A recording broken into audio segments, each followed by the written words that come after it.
Hi అండి. రోజు ఇడ్లీలు దోశలు తిని బోర్ కొడుతుందా? అయితే ఈ బ్రేక్ఫాస్ట్ని ఒకసారి ట్రై చేసేయండి. అందరికీ ఒక రిక్వెస్ట్ ఫ్రెండ్స్, మన ఛానల్ 1Kకి దగ్గరలో ఉంది. మీ సపోర్ట్ నాకు ఎంతగానో కావాలి. ప్లీజ్ సపోర్ట్ చేయండి.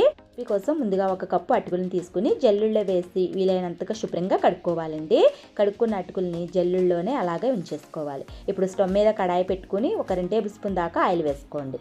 ఇందులోకి 2 టేబుల్ స్పూన్ పల్లీలు, 2 టేబుల్ స్పూన్ జీడిపప్పు వేసుకుని ఫ్రై అయ్యాక తీసి పక్కన పెట్టుకోండి. అదే ఆయిల్లోకి 1 టేబుల్ స్పూన్ ఆవాలు, 1 టేబుల్ స్పూన్ జీలకర్ర, 2 రెమ్మల కరివేపాకు, సన్నగా తరిగి పెట్టుకున్న ఉల్లిపాయ ముక్కలు, పచ్చిమిరపకాయ ముక్కలు వేసుకుని ఫ్రై చేసుకోండి. ఇప్పుడు ఇందులోకి చిటికెడు ఇంగువాన్ని వేసుకుని ఫ్రై చేసుకోవాలి. ఇందులోకి ఒక మీడియం సైజు ఉన్న బంగాళదుంపల్ని చిన్న ముక్కల కింద కట్ చేసుకుని వేసుకోండి. ఇప్పుడు ఇందులోకి చిటికెడు పసుపు, చిటికెడు సాల్ట్ వేసుకుని ఇప్పుడు మూత పెట్టుకుని బంగాళదుంపలు సాఫ్ట్గా అయ్యే వరకు మగ్గించుకోవాలి. బంగాళదుంపలు సాఫ్ట్గా అయ్యాక ముందుగా రెడీ చేసుకున్న అటుకుల్ని వేసి బాగా కలుపుకోవాలి. ఇప్పుడు ఇందులోకి 1 టేబుల్ స్పూన్ పంచదార, ఒక పేడు నిమ్మరసాన్ని వేసుకుని మొత్తం ఒకసారి కలుపుకోండి. వేయించిన పల్లీలు, జీడిపప్పు, కొత్తిమీర వేసుకుంటే అంతేనండి, ఎంతో టేస్టీ అయిన బ్రేక్ఫాస్ట్ రెసిపీ రెడీ.